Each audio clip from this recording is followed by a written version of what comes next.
con quello che stiamo vivendo ultimamente, con l'approvazione del PUC che ha portato tante discussioni proprio sulle questioni del consumo del suolo, che è questa parola che si sta usando tanto ultimamente, noi vogliamo percorrere quel tipo di percorso e sentire una persona che già ha affrontato questo tema, lo ha vissuto, ci può dare un grosso aiuto in termini di esperienza. Io la chiamo anche cultura dell'urbanistica, quindi lascio la parola a Domenico ringraziandolo per la disponibilità. Grazie Enrico.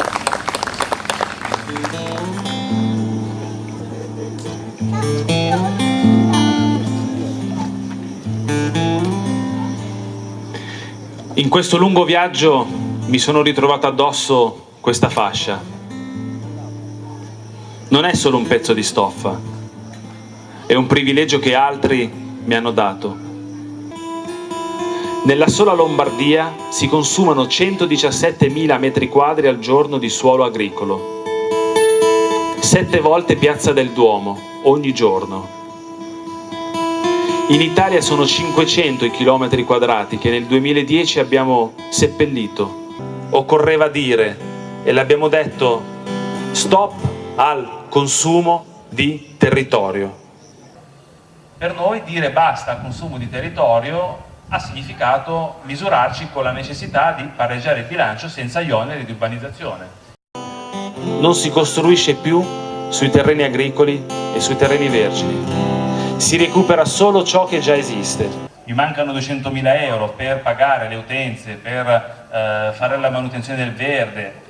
Cosa faccio? Chiedo all'assessore all'urbanistica quanti soldi entreranno per le concessioni edilizie e quei soldi li applico alla parte corrente del bilancio. Fino alla fine degli anni 90 questo non era così semplice. La legge Bucalossi, per chi se lo ricorda, vietava l'utilizzo degli oneri di urbanizzazione al bilancio corrente. Oggi invece si può arrivare fino al 100% degli oneri di urbanizzazione applicati alla parte corrente. E il piano regolatore l'abbiamo fatto disegnare anche ai bambini. La cassinetta di Lugagnano del futuro, vista ad altezza 1,20 m. Come facciamo a dare i servizi ai cittadini senza svendere territorio? Abbiamo incominciato a tagliare alcune spese superflue, spese di rappresentanza, spese di brochure, di convegni, non abbiamo addetti stampa, il giornalino comunale scritto dagli amministratori, il sito internet la stessa cosa. Io in 10 anni non ho mai avuto una segretaria. Gli assessori del comune di Cassinetta di Lugagnano percepivano e percepiscono 70 euro al mese e non hanno mai preso un'ora di permesso perché altrimenti sarebbe ricaduto sulle casse del comune. Lunedì carta, mercoledì plastica, venerdì umido, corso di compostaggio e arriva anche lo sconto in bolletta, mercatini dell'usato, pannolini lavabili e premi ai cittadini più ricicloni. Poi tutti a fare la spesa all'F corta, filiera corta. Prodotti locali, senza imballaggi, detersivi alla spina, merce sfusa, da portare a casa con la vecchia sporta. Tornare alle origini? Impianti fotovoltaici che ci hanno consentito di ridurre le utenze, di ridurre le emissioni e di puntare anche ad avere un'entrata al termine del pagamento del mutuo. Talvolta mi chiedono perché.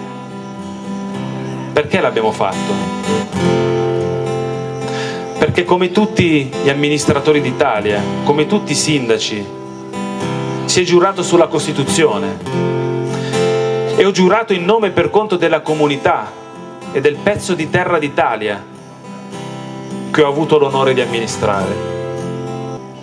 Perché l'Italia è una spiaggia sarda, è una collina marchigiana, è una montagna calabrese, è una risaia lombarda, è un tempio greco in una valle siciliana, è una villa palladiana lungo un fiume veneto, è una piazza disegnata dal Bramante.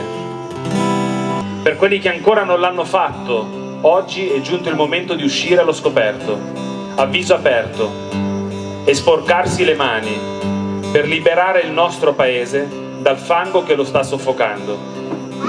È ora di far entrare nel pantano della politica un bellissimo fiume di acqua pulita che sappia spostare ai margini l'arroganza, l'egoismo, l'ingiustizia, l'illegalità.